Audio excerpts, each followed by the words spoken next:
Do you get the minutes? Got the minutes from last meeting, Matt? Yeah, I've got the minutes. Oh, really? I Great. wrote them up very carefully. Oh, fantastic. I've left them on the stairs, Oh, that's too bad. and if I was to Did you go what? to, Did you hand write them?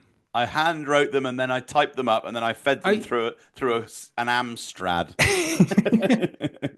so there's no, I can't look at them. There's no PDF or anything I can look at. You know what? It's just if I was to go over there, I'd have to put this microphone down, and then we know the kind of technical issues Yeah, that if could you, yeah, don't cause. put the microphone down. That'll be an Mm, hour's work yeah. figuring that out. All right, then I'll tell you what. What? Do you have any items? Anything that we need to? Can you remember? What were we going to talk about? Hang on. Turtles? Turtles Any is any news? always. Has there been any developments on that story? There have been any developments since 1987. You say that, but there's a new movie every year. I don't know. Yeah, I yeah. will find out the latest Turtles news for next week. You were going to Swear to talk God. about. You said that you wanted to talk about tariffs. That's true. I do want to talk about. I love talking about beautiful words. It's one of the Yeah, most beautiful words. that's my beautiful word in the English language. What we can agree on is that it's beautiful. But can I give you an update about my genocidal far right political party before we get into that? Brown eyes murder everyone else party. No, no, blue. Whoa, Oh, whoa. sorry, I didn't Look at mean to you trying offend to very convenient. Blue eyes, basically non-existent eyebrow party. I've got a Yeah, name for the party. yeah, Yeah, you ready for go. it? Yeah, let's do it. People love reform. Yes. Do they love the reform name though? Because really, reform it just suggests that they're going to do a little bit of reform. They should Yeah, be like it's quite a bad name. revolution. It Go should on. be but that's the main thing is it's the isn't it? You got reform, Mm, revolution would be good. yeah, Reclaim, yeah. they didn't do very well, but obviously the name's good, solid. So, but I was thinking, what's politics really about, Matt? What's it really about? It's about resisting. It's No, about there is a re resist party anyway, re and refangling. refangles pretty Re good. refangle party. Re-energize. Uh, Refangle would be great, actually. I might change it, but it doesn't quite suit the genocide. It's quite good. We're not having a genocide, we're just refangling the demographic. So refangle. No, I was thinking what people really want is revenge. oh, that's a good word. Yeah, revenge party. Yeah, that'd be a Britain bold needs revenge. England needs revenge. the revenge party. Yeah, that's got a real ring to it, hasn't Yeah, it? yeah, it's not beating around the bush. This party Yeah. is about vengeance, hatred. Yeah. I think it would Yeah. do pretty well. That's the problem with Nigel Farage is he's always trying to sugarcoat everything. It's like not with our party. No, we're about hate. That's what it's Mm. all. We're about the destruction of the other side. We hate them and we want to see them eliminated. And the other side is people Uh, with brown hair. Or is that what you're saying? People with brown eyes Right. and eyebrows that are basically I'm the limit. Yeah, Conveniently, this any more than this, and you're done. You're done, son. right. Okay. So you'll probably in the eyebrow department, you'd probably be right, but brown eyes, so it's too bad. Yeah. Sorry Okay. about that. Well, good luck with your party. It sounds like a lot of fun. It will be. But actually, we're moderating our policies. The We just revenge party is moderating its yeah, policies. we're a moderate party now. But Right. I think You've moved to the center. we moved to this, yeah, center right. Right. Okay. And we're thinking we're not going to kill it because you might want to get a few brown-eyed voters, hopefully, maybe. Some Yeah, so we're like moderate brown eyes. we're not gonna kill anyone. We're just Duff them up a bit. yeah, scare them, spook them. Mm. Maybe egging, an egg at eggs at the window. But yeah, basically you just can't use the NHS or benefit system anymore. That would So you make people second-class citizens. yeah, well, they're not citizens. Ah, They're yeah. guests. They get guests. They're not. Well, I mean, You want like vengeance on your guests. people like you, Matt. I mean, where are you from? Devon. No, but I mean, like, Yeah, you're Devon, but where are you really from, Matt? Oh, sorry. I'm white. Yeah, but Is that what you where are mean? your parents from? Uh, I don't know. I'm cracking under pressure. You don't know where your parents are from? The venue. Are they from Rwanda, by any- Don't send me that. Uh, my parents are from. Oh, right, yeah, Devon. Your parents, and where are their parents from? Oh, Devon. up north. Yeah, I should just keep. Can't remember. There's too lot. You've got into grandparents and great grandparents. I can't remember all of the different things. Well, you need to find out because we're going to find out, and Ah, we're going to well, send you well, back. you can tell. Then you can tell me. I don't need to Yeah. find out, do Okay. Yeah, it's I? quite convenient in a way. So I get a free whatever it's called, Yeah. a free DNA DNA test, thing. Yeah. 1-to-1, whatever it's called. But I Uh, mean, I am a little bit upset by this whole party because I noticed that Boris Johnson and Lawrence Fox I've got blue eyes. and less eyebrows than me, so they're actually going to have Oh, to technically. Yeah, it's not ideal to be honest. yeah. And I'm not really sure if I can do anything about it at this point. You know, it's the You're already too momentum. far gone. Yeah, The momentum of the Revenge Party, with its current population of membership of one. I'm not a member. Oh, you haven't joined yet? Well, that could be a task for next week, isn't it? Yeah. So, well, it is what it is. You know. Anyway, tariffs. So, what is a tariffs? Oh shit! I didn't expect that kind of level of questioning. I thought I'd done my homework. What is a tariff? Interestingly, there's a lot of words that are basically the same and are used interchangeably. They're certainly used interchangeably by people that don't know what they're talking about. Uh, Not me, though. I know what I'm talking about. Hey, Um, and they're not to be confused with taxes, yeah, but I they got are that. often to be confused with levies, Yes, and they're and definitely not sanctions. and what is the difference? So, okay, actually, I'll ask you a slightly different question. So, Trump didn't put any tariffs on Russia, but is that because there are loads of sanctions on Russia, or is it because America loves Russia now? Because Um, there was a lot of criticism saying, "Well, he didn't put any sanctions, he didn't put any tariffs on Russia." yeah, it's like, well, I thought, well, there's nothing left they're to already tariff because it's all sanctioned. there's no trade, is there? No, well, there is trade. Oh, there's massive trade between Russia and the US.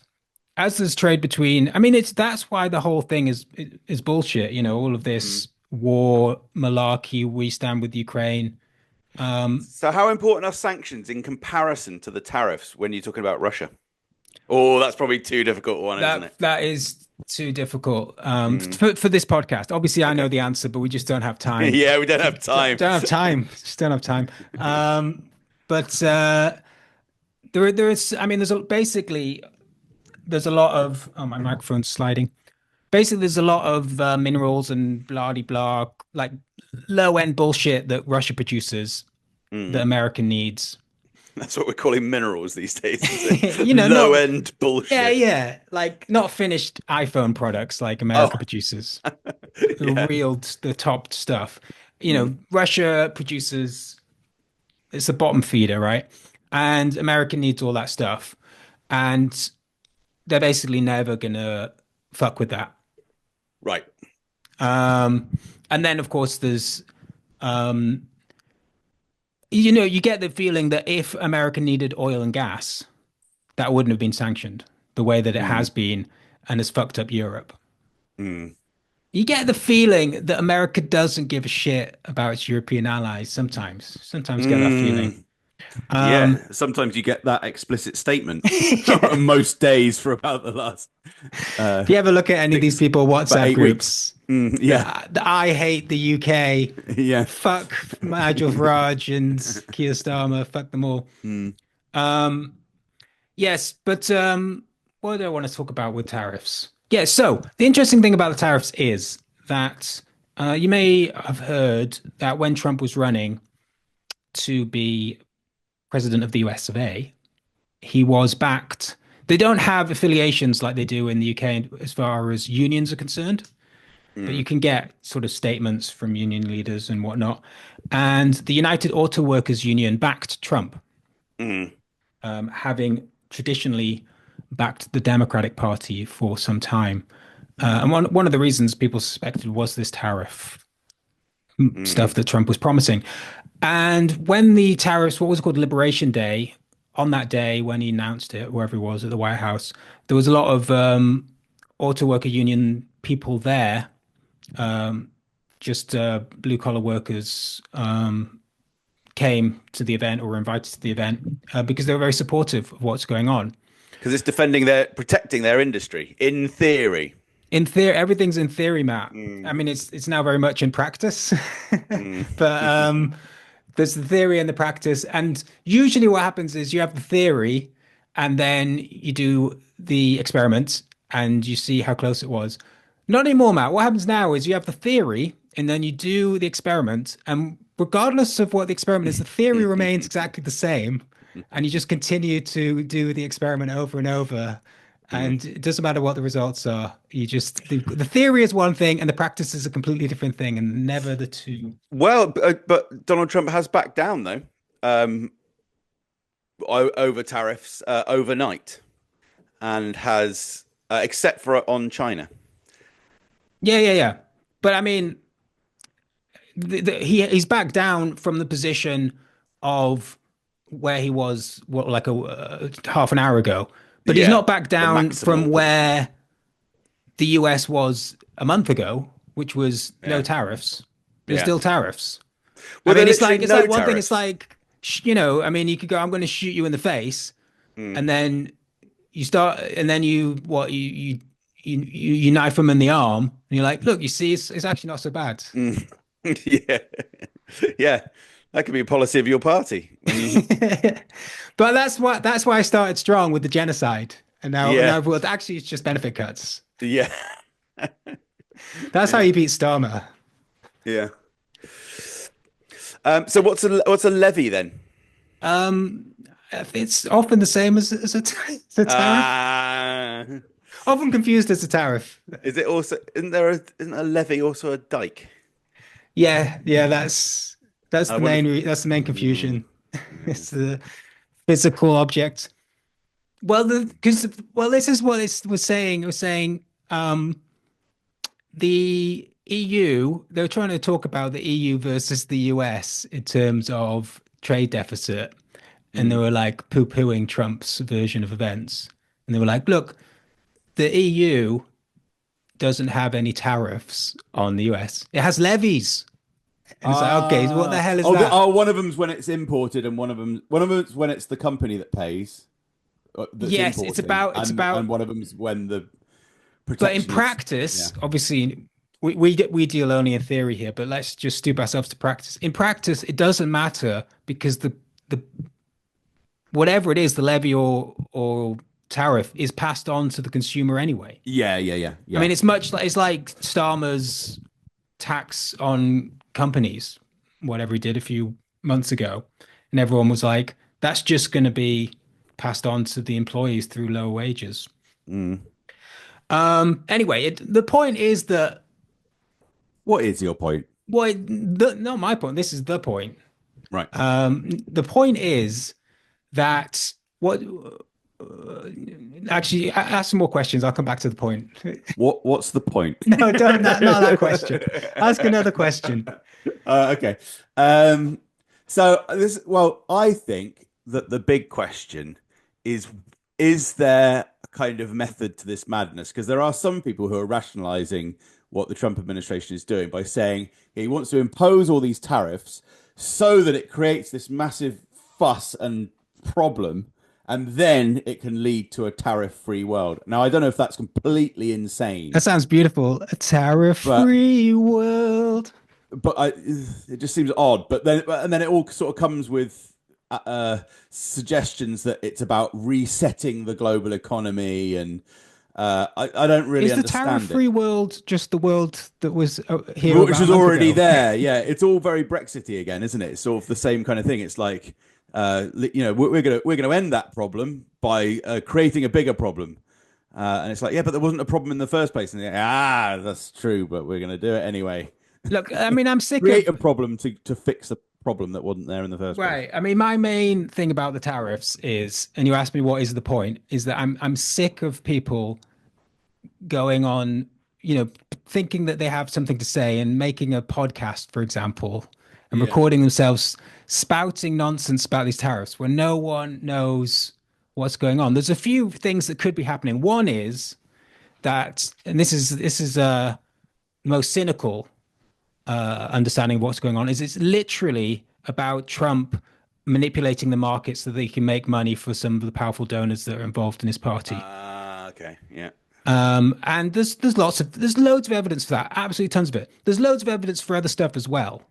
In terms of getting back to the car manufacturers and whatnot and all of that kind of stuff, it seems very likely that it will help improve the conditions, the sales of cars internally in the US. Although they'll lose the foreign market. So I don't know how much that'll work out. But it seems that to do that, to actually follow through on that, might be the end of the American economy entirely.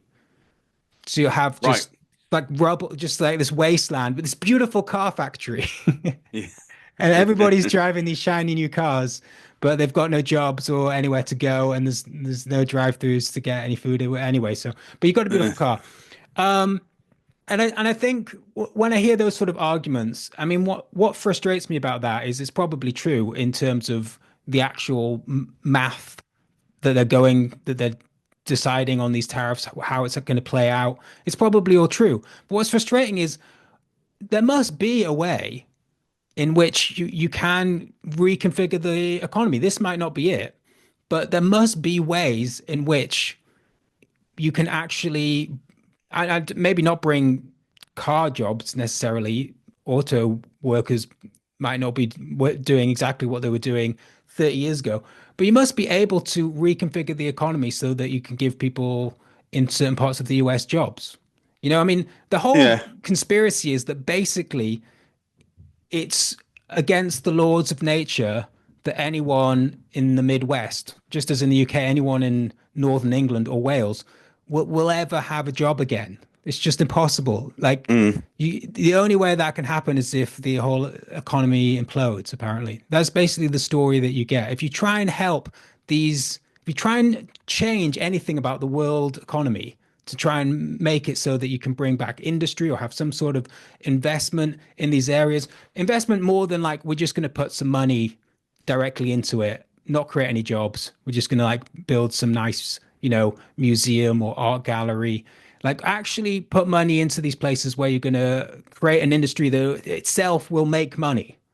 And that the people there will then have some sort of control themselves because there'll actually be an economy that functions in that region.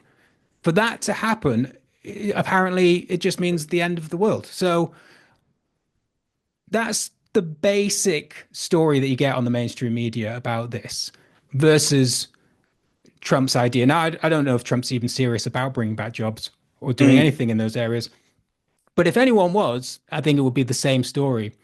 But okay, this is the point. We're going to get to the point. The point is that Trump's probably fucking up, right? And it's very bad for the US economy. But there's no alternative argument. That's the thing. The alternative argument, it's Project Fear. It's just like Remain. The argument is, let's go back to how it was last month. Right. And for a lot of people, the last, 20 years or whatever has been a sort of slow, steady decline of terribleness anyway. And they're like, we don't want to go back to last month. And they're like, well, this is much worse. Okay, so what else is there? Well, there's nothing else. There's only last month or this month. And we want to go back to last month. And it's like, if you don't, it's just like, like people, you ever have those friends that you give them suggestions of what you want to do? Like, we want to go to the cinema. Do you want to see this film or this film? They don't want to see any of the films. And like, what would you want to see? And they have no idea. Do you want to eat here or here? They don't want to eat at any of the places. Do they have an idea? No. That's what the Starmers of these worlds are like. Like, no, tariffs are terrible. You shouldn't do tariffs. Well, what should we do? We should just not do the tariffs. It's like, well, there's just no actual attempt to come up with some policies that would actually work for the sort of people that And what Trump is the attracts. solution? Is it to like support industries with a bit of money from government? Is that One basically how to idea that sort stuff springs out? to mind is the redistribution of wealth. Yeah, some moderate socialism. Yeah, exactly. Well, I wouldn't even call it socialism. I mean, it's just like Mm, this just basic investing. Yeah. taxing of people, of companies and people's. The other thing I want to say about tariffs was that I think the main problem was that Trump's framing was bad. I think he should have framed it as a green policy. Oh, what? Because He it's sh going to destroy the economy. No, exactly. So people won't be able to buy any of the plastic You'll have crap. amazing cars, but you won't be able to move them No, anywhere. well, I just read an article. As you know, I love plastic straws, and I'm always following the news on that. And I read a story about a plastic straws factory in California that was so excited about the plastic straws were coming back. But if you destroyed the economy, then no one would buy plastic straws. That movie that I watched a few weeks ago, the horror comedy, had a plastic straw as a weapon. This this It was anti-plastic straw propaganda. I'm sick of it. no, it was actually very. I don't want to ruin the movie, but it What was. film is it? Oh God, it's one of those. That it was a really good one about a serial. Oh, the Valentine's Day one, Heart Eyes, Oh that you God, refused to just talk about I when we haven't did seen it it. when we last did the thing. Yeah, the hit All right, tell without. me about Heart Eyes. Here we go. Well, I've only just remembered I even saw it now, but yeah, the hero of it is you'd like it because the hero is a plastic straw. Really? Yeah, I basically. can't believe you haven't told me about this before. Is it set in, is it contemporary? Because Yeah. it'd be odd to use a plastic straw these days. Yeah, it's like a very subtly kind of Wait, it's pro-Trump. set now. Yeah, Where's he get the it's a plastic straw horror film. from? I've got to see this film. There's so I, many. I think now I think about it, there's paper straws and there's plastic straws, but the woman carries round a metal straw. This is what I was, metal straws, that's the way to go. That's what Mm, I've been saying. You know, when you mm. go to, as you do, Matt, you go to these really nice, expensive American diner cafes. I I'm sure they're certainly all do. over Bath. Yeah. Bath. They give you like their milkshakes. Are you a milkshake guy? We haven't even discussed this. Yeah, sure. I don't Yeah, think you are. If you were, you would be on the I'd plastic know. straw thing. You would just have no idea what you're talking about. I like a cold milky beverage. I like Mm. a Sound, frappuccino. I like a milkshake, and that's why I'm really sad about paper straws because they really do ruin the experience. But you yeah, go to like a diner and they give you, it's very expensive. It can be up to like 10 quid for a milkshake, cool. central Wow. London. Oof. And but it comes in like this, that the sort of classic metal like milk, like Oh 1950s yeah, yeah, kind of like the thing. diners. Yeah, Yeah, but then they give you this shitty paper they straw, give you a paper straw. Why don't they give you a metal straw and with then that one? it evaporates halfway through the drink. Yeah, I'm like, just if you're it's not even takeaway. If you're in the place, they should just give you metal straws. Yeah, yeah. I feel like we've gone off topic. We've gone. We've drifted Heart away from eyes. tariffs. Is there Uh, any tariffs talking heart eyes? uh, no, but I would say that it is a subtle defense of the Trump administration is the film because it is sort of it keeps alluding to those kind of things. Oh, Uh, really? So the plastic straw thing is like a real yeah, like I'm trying not to give what's away the happened, plot, but guys? What's happened to our society? yeah, it's like it's reaffirming like the importance of family and true love and all those kind of things.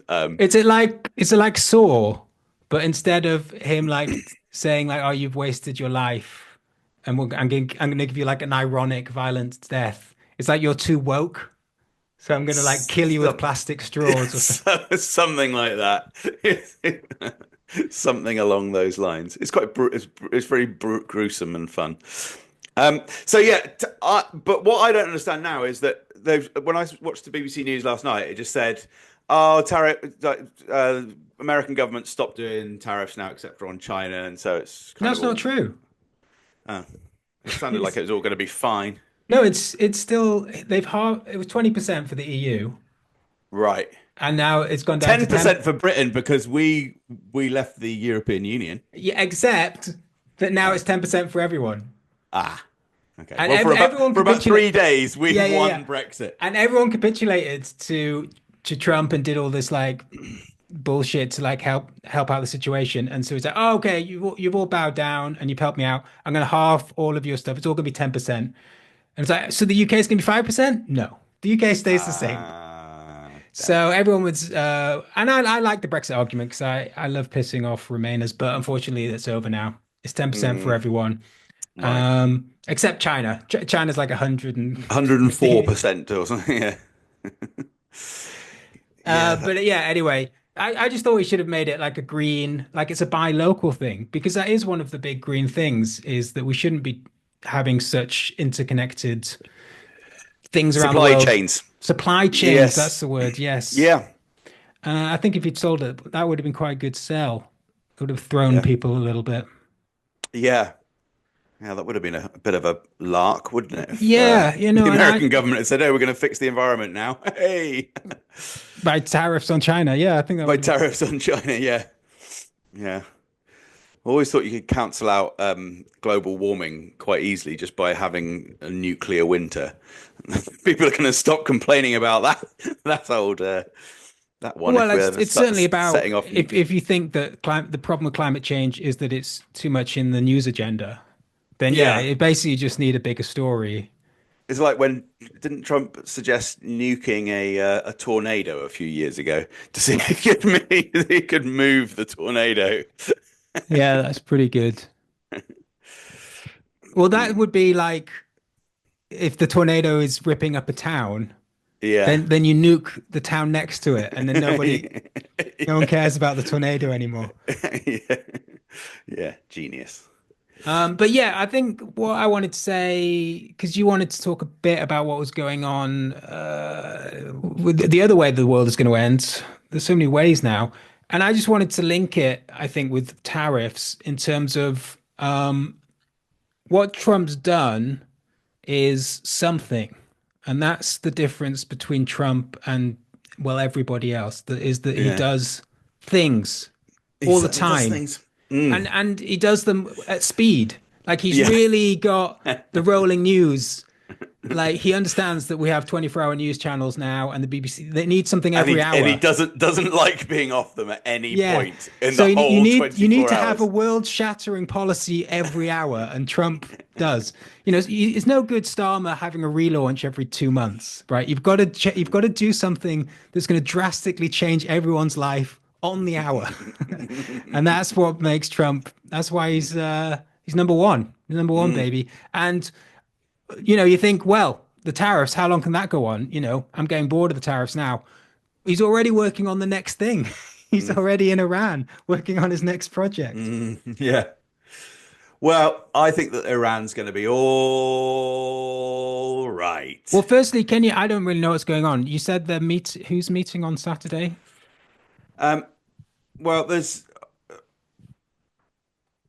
been obviously threats to Iran since at least 2008. How many years is that? 17 years. The possibility of a bombing campaign. On Saturday, the United States is meeting Iran supposedly directly. Although I also read a contradictory report that the Iranians won't meet directly because America's so mean to them all the time that they'll do it through Oman. But I think that Trump announced that he was meeting Iranian delegates directly to discuss the nuclear program. And Trump has threatened to bomb the likes of which you have never seen Iran in May. Like I'm gonna bomb you, the likes of which you've never seen, between 5 and 6. You know. Yeah. That's all coming up, and that's going to be a big thing. But a lot of people are quite terrified by that. There's a lot of analysts that think that it's quite likely to happen. And one of the reasons for that is that when Israel attacked Iran last year, its response was performative and not not deadly or mass or didn't kill very many people. Or, I think minor. Yeah, I've got a some question injuries. about that because I heard that they've really played down Iran's Yeah, I've seen attack that as on well. Israel. I don't know how much you. Yeah, I've seen it's uncertain, isn't it? I've seen video footage of the second Iranian response being much stronger, and you can see large missiles going off for fairly even just the video was showing it for a couple of minutes or so. So it looks like there might have been a lot more damage caused, but at the same time, there was certainly no reports of fatalities when Iran responded to Israel last year on both occasions. And at the same time, the Assad regime has been toppled in Syria, which has given Israel and the West heightened expectations that such things can be done, because of course Assad seemed like he was the sort of permanent Stalin of the Middle East. You can't get rid of Assad. And so the idea of attacking Iran now seems a little bit more plausible, as they seem a little bit conciliatory and a fair bit weaker than they were a few years ago. Particularly because then there's also this thing with, Lebanon was also attacked very heavily at the end of last year, including the pager attacks on Hezbollah, blowing up thousands of people's pages. And so Israel as a kind of military force seems ascendant and is kind of, there are all sorts of reasons. There's all sorts of reasons to think that it might happen, but I don't think it will happen because Trump announced these direct talks when he was meeting with Netanyahu. And if you watch the video on my YouTube, Netanyahu looks really, really pissed off that Trump has just announced, evidently without telling him, direct talks with Iran, because he knows that if they do speak, then probably they'll come to some kind of negotiating. And that that's you're basing your entire career. Yeah, everything is based on. I'm basing Netanyahu it all on. Netanyahu looking sad in some grainy. That means there won't be a World War III. Because that's true. If Netanyahu was smiling, it'd be World War III. Yeah, nothing makes him sadder. Well, that's your big prediction, Matt, and we'll find out next week, I guess. Well, you can always say in May. We'll find out in May. We'll find out in May, yeah. Has he given a date? Because I don't think so. No. There's the bank holidays are in May, so I've got a few things planned. I'd like to know exactly what day the end of the world is going to be. Yeah, well, I think the other attitude is from people like Trump is to sort of say, well, it's not going to be the end of the world. It might be some economic effects, and it's going to be it'll be a regional war, but Russia won't get involved, et cetera, et cetera. I think Russia has talked about regional consequences if it does happen, for example, but that implies that they won't intervene militarily themselves. But there is a massive problem, because if it does go ahead, any bombing campaign to actually destroy Iranian nuclear facilities would have to be spectacular, and with these big, sophisticated bunker busting, penetrating weapons. So it would be presumably huge casualties, massive destruction of infrastructure. And so does Iran have pretty decent anti-missile missiles or whatever? I think it does have quite good missile defense systems, and it's obviously got very sophisticated drones, because I think it's invested loads in drones over the past 15 years, and I think its missile defenses are all right as well, which I think I'm right in saying it didn't have very good missile defenses, say around the time of the Iraq War, but I think it has invested more. Because they've also got these hypersonic missiles, right? That can. Well, Russia's got hypersonic ones, and did Iran use hypersonic on Israel? No, because I think the first ever one was Russia. Was by Russia, yeah. I'm not sure. I can't remember if they've got hypersonic or not. I mean, obviously they are collaborating. But it's also about the range. They Russia. They don't have the range to hit the US. They'd have to hit the UK, I think. Oh, good. Yeah. Just thinking for a practical. Don't know what we're worrying about. A practical point of view. You're not going to be able to hit the US in retaliation. So just next best thing, I think. Yeah. Probably want to go for, I don't know, I'd say you want to go somewhere small but loved, like Bath. Thanks, Daniel. You don't want to go for London straight away. You want a negotiating position. Yeah, I think. But I don't know why did the Nazis bomb Coventry instead of Bath? They did bomb Bath, but No one's gonna miss the architecture of I Coventry. think they knocked over like one wall.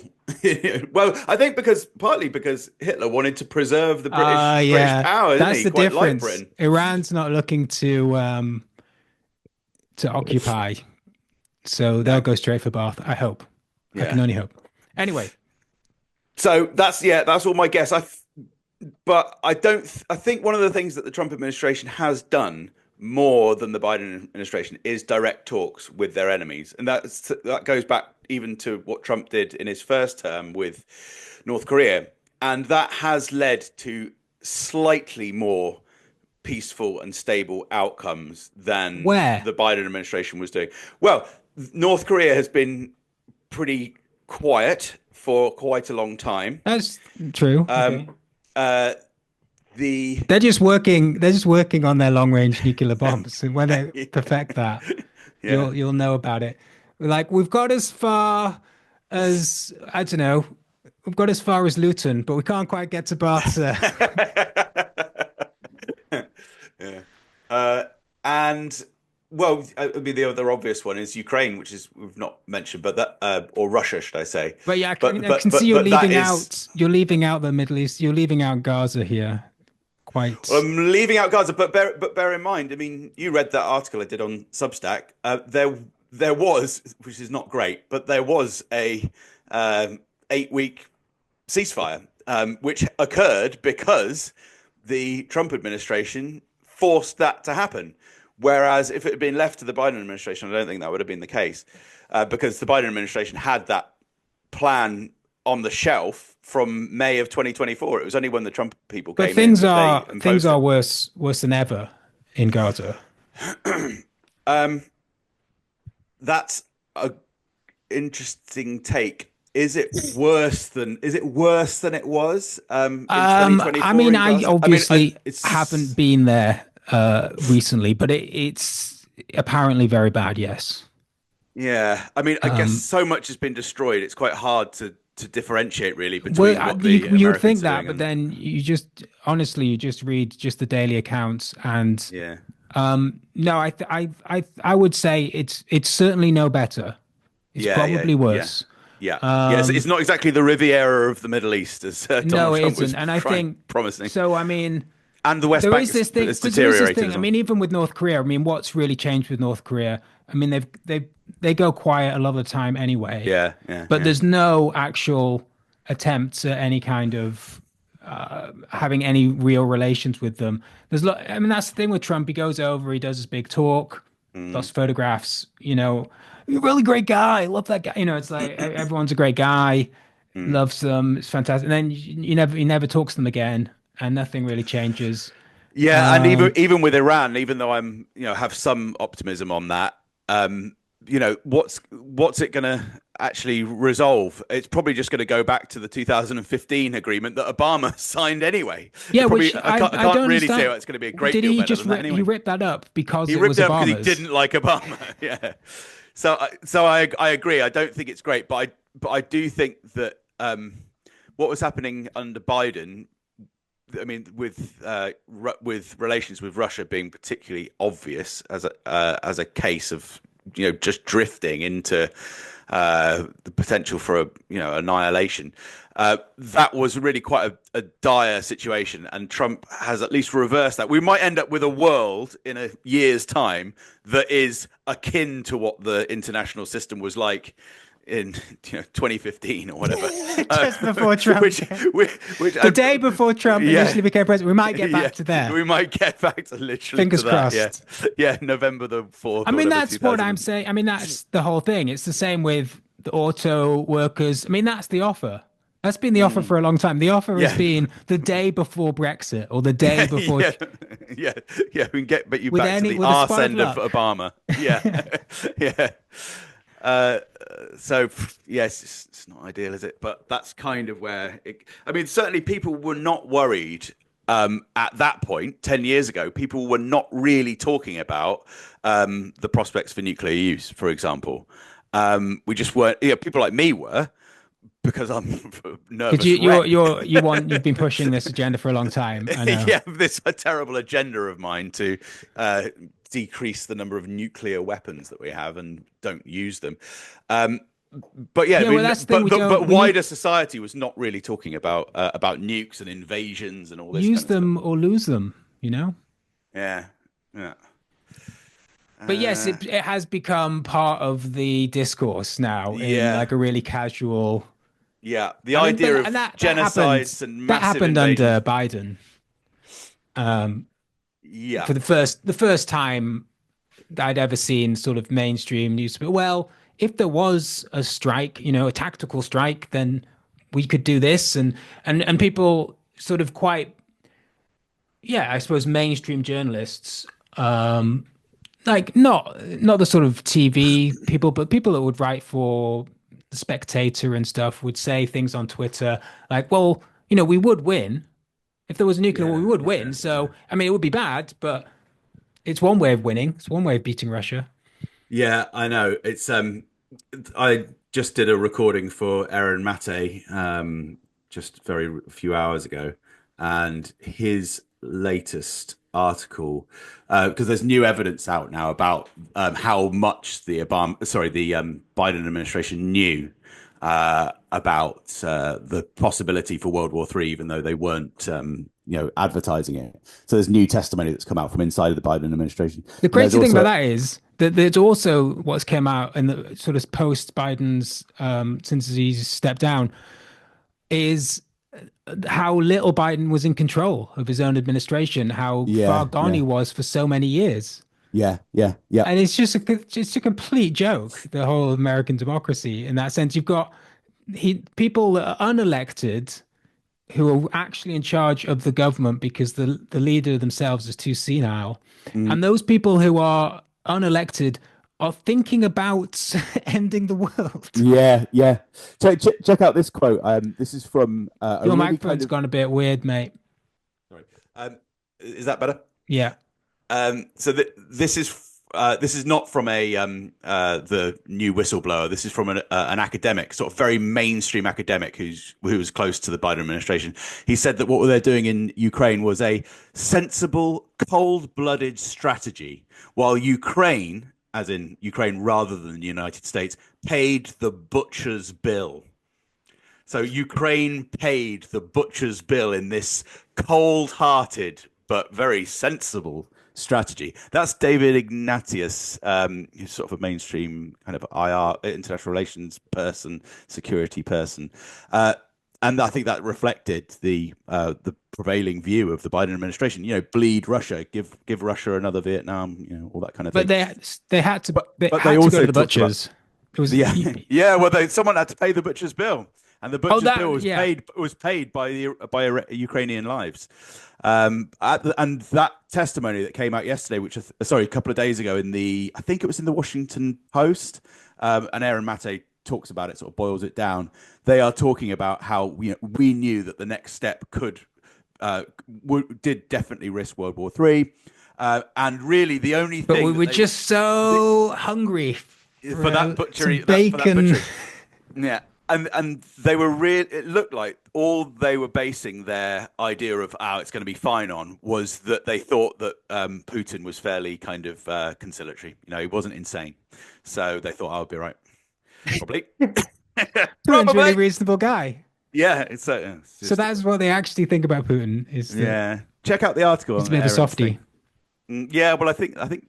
Well, this is one of the problems with what's happening with Iran as well, because they haven't retaliated insanely. The so-called mad mullahs have actually responded with quite kind of moderate deterrent attempts as signaling to Israel and the United States, don't do this, we will smash you up. But they're not killing huge numbers of people, which doesn't seem like a bad idea because it doesn't invite retaliation. But has it been enough? And certainly for people like Netanyahu, they're like, meh, you're not really going to do much then. We'll take you down. So it is a dodgy scenario what's happening there in May. But the way Trump talks about it, though, and again, it's all just impressions, isn't it? You can never predict the future, but well, you can, Matt, and you I have. can. I'm going. And we're going to hold you to it for the sake of this podcast. I am. There's just, it would not be good. It would characterize his whole presidency, and it would wreck his whole reputation for everything. And but it is awkward because Iran does.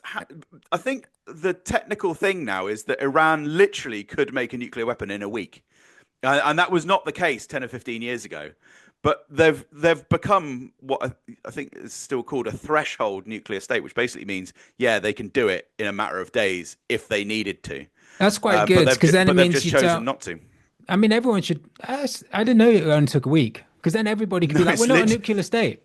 They've got everything like on the floor, just all separated out. Because Iran apparently has enriched uranium too far for to be necessary for electricity. How do they know that? Who knows that? I'm not sure how they do that. I guess you maybe can do it from satellites, heat signatures and stuff. I'm not sure. But in any case, the consensus, from what I can see, is that everyone knows basically Iran has, it can break out into a nuclear bomb if it needed really quickly now, which was not the case, 10 years ago, or maybe even 5 or 6 years ago. So it is genuinely a problem, because obviously no one actually wants Iran to get nuclear, but we've left it all. It's just all been such confused and bad policy making. And we should have had treaties with these countries years ago, and sorted all these things out. Now we've let it all come to a head. You can't negotiate with these savages, Matt. Come on. Okay. But you say it could be the end of Trump. I think it may already be the end of Trump because of these tariffs. What's happened? But he'll just not have the tariffs if it becomes a problem. He'll just stop doing them. It's already fucked people's pensions up and stuff because the stock market crashed so badly. Okay. Yeah. I think I don't know the full extent of it, but a lot of people, a lot of his base, as well as people who obviously hate him to begin with, hate him. Yeah. They either continue to hate him or they've started hating him. Yeah. It has been a complete disaster. Yeah. However you look at it. Yeah. Yeah. Unlike this country, where we've got the steady hand, the nimble, ringless fingers of Keir Starmer, single, ready to mingle. Yeah. I think that is why it's quite difficult for sort of liberal commentators to criticize Trump too much, because they're like, oh, look at this disaster. What you need is good centrist policy making. You need someone like no, not Keir Starmer. I guess what you need is no, not Jeremy Corbyn. No, Nigel Farage. I guess what you need is Badenoch, Lib Dems. What do you need, Matt? Well, I did one thing I did like that Kemi Badenoch said the other day was when she was talking about that new series on Netflix, Adolescence, and she just admitted right from the start that she hadn't watched it, which is quite good, because a lot of people talk about things having not read them or watched them or whatever. He said, I haven't watched it, but I don't think that we should be conducting policy towards young people based on fictional shows. Yeah, well, I quite agreed with her on that. I did think it was funny, like, that Starmer was so casually, like, he'd watched, presumably the entirety of this 5-part Netflix series that had just come out. And you must have binged that. Yeah. And like, is that really how you're spending your time? Doing it on double speed. Yeah. Yeah. I mean, it's weird that he watches any TV. I mean, the whole point, I would hope that he would be too busy to do ruining the country. Yeah, exactly. But maybe he should just, at every PMQs, he just says what he's been watching that week. Yeah. Well, this morning I have been meeting with government colleagues and watching Danger Mouse, the rebooted edition. That's what I did this morning, actually. Well, there's a new Danger Mouse out. It's Well, not all in horrible CGI. 2015, they made Oh, a new okay. Danger Mouse. Okay. I don't know if they're still doing new episodes. No, I Um, was thinking he could do like, well, we were going to have change, but unfortunately this week I've really got into the US office and there's about 15 seasons. So I'm only three in. I can't stop watching it. And also I'm watching Game of Thrones. Is great. yeah, I'm in yeah. season 4. It's fantastic. I don't know why people are so against it. I think it's a fantastic show. Have you Breaking Bad just points us really to the danger of chemistry teachers. Yeah, it should be shown in schools. That was the other thing that I Yeah, was that's like, so annoying.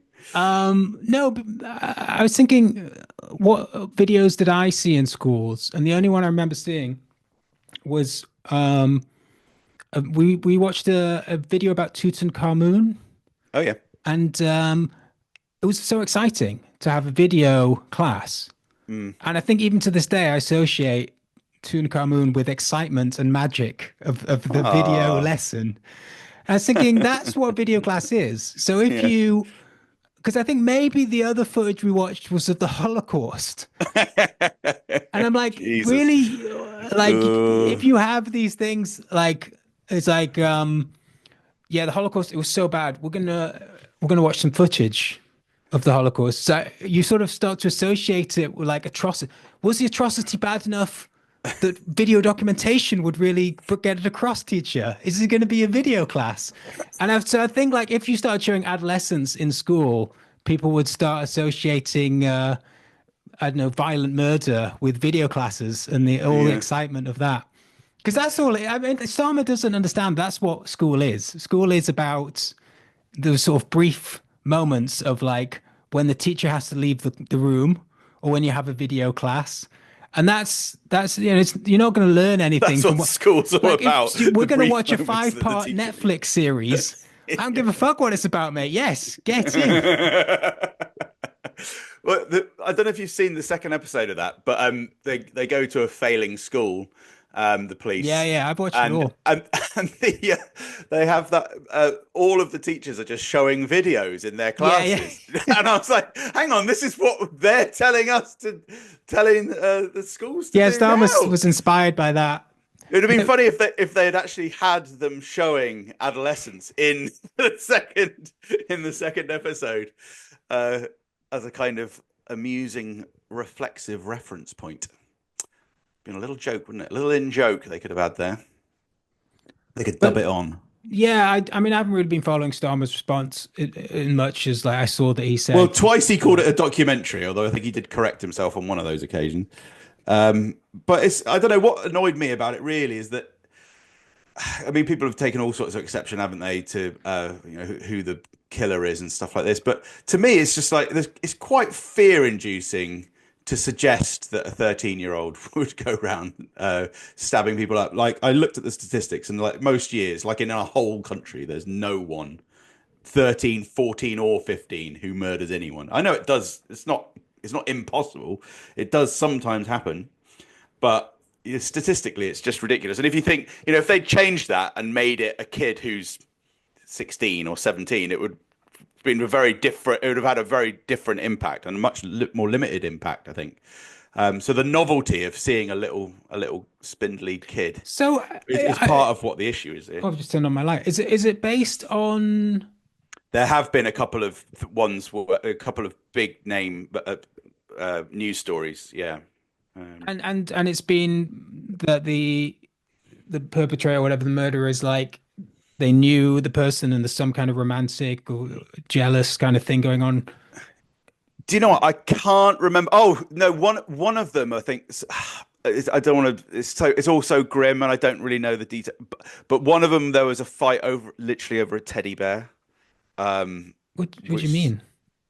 one of the people who got killed in real life was a fight over a teddy bear apparently. Well, because they And both what? They both wanted the teddy bear. I don't know, and I'm not going to speak flippantly about something so grim. I'm going to flippantly look it up. Yeah, but yeah, and it's just the long and the short of it is it's not realistic, which is fine for entertainment. It's good to be not realistic to make people question things a little bit, but when you then bring in the prime minister and then stick it in schools, it's actually creating a fear of young people, and it's just not reflective of anything except for the most bizarre circumstances. Yeah, because it just seemed like a very strange story. Like I think there was that thing in was it Portsmouth, that there's people that kind of, and that person was really brutal. They killed their own mother, but it's more of like a kind of rampage. Whereas this seemed very like this guy there was was almost no build up. Yeah, it was. Yeah, this guy was the like, motive for it was a little bit sketchy as well. So it was all done really. It's just sort of shock, isn't it?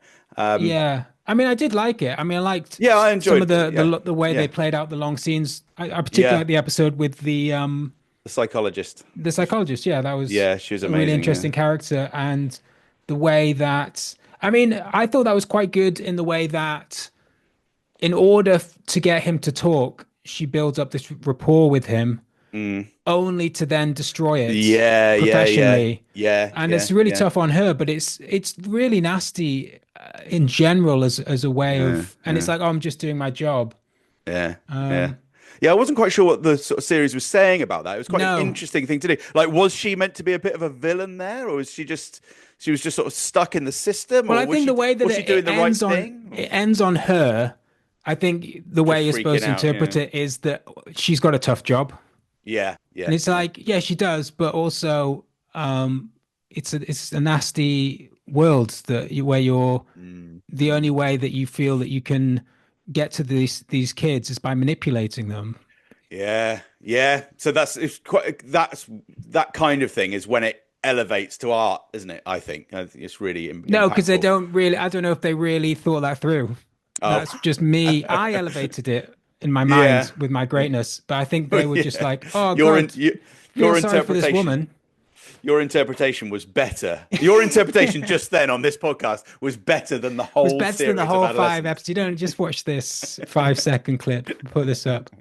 I can't find out this teddy bear thing. Yeah, put it in the minutes, Matt. Really get it on the. It'll be on the next one. Yeah. But I was thinking about like when I was a lad, and there's this idea that what's his face, Andrew Tate, and obviously I'm not the demographic for this. I don't really know what's going on in schools, but everything I see about that, it reminds me of, it was the same shit when I was at school. Right. And who was an influencer though when you were at school? Jimmy Savile. It was great. Who was an influence? I don't know. There wasn't influencers, but there was the same hierarchy, the cool kids, and there was obviously like sexual, like everyone was obsessed with sex and worried about not having sex or when will they have sex, you know what I mean? And the kind of hierarchy of that sort of stuff. And it goes like all the American films would enforce that with the jocks and all that kind of stuff. It seems like very much it's always been like a real problem of the weird kind of cult society that you get when you're in school, where you sort of You're sort of saying that the Andrew Tate thing isn't actually very important. What Starmer should say is, "Oh, Andrew Tate is all blown out of proportion. Who cares? It's fine." Have you seen Breaking Bad? It's much better. Have you get like I thought Adolescence was good, but then I realized there's actually. Have you seen the Godfather trilogy? There's this new thing called Netflix. But my point was that just listen to Morrissey. That's what I did. That's what you need to do. But I do wonder if you've got. He killed a policeman when he was 13, and somehow that really impressed me. But I mean, like, who's the Morrissey of now? I forget who's Andrew Tate. Who's the Morrissey? Where's the sensitive alternative, weird Lana Del Rey? No, she's too. I really like Lana Del Rey, but I wouldn't have liked her when I was a teenager. I would have seen her as too mainstream, and I would just immediately have dismissed it because I was young, and naive, and I've grown. Yeah. The one thing I've learned is don't dismiss Lana Del Rey. Yeah, I don't know. I don't know who the Morrissey is because it's not Morrissey, I wouldn't say anymore. Unfortunately, yeah. I mean, Morrissey's still Morrissey to me, but he's not Morrissey to anyone else. No, he's not got on social media. Morrissey needs to start making TikToks. Yeah. I was thinking Morrissey should re-release. He should re-release all his songs, but make them explicitly racist. Really double down on that one. Yeah, yeah. Yeah. Yeah, that's a thought experiment that we should perhaps save for never. Yeah, we've done well over an hour. Oh, crikey. Okay, right. We can do might come go- up with some alternative Morrissey lyrics for next time. Yeah, yeah. Best not to do that one. I think now. I think I'm going to go and walk my friend's dog.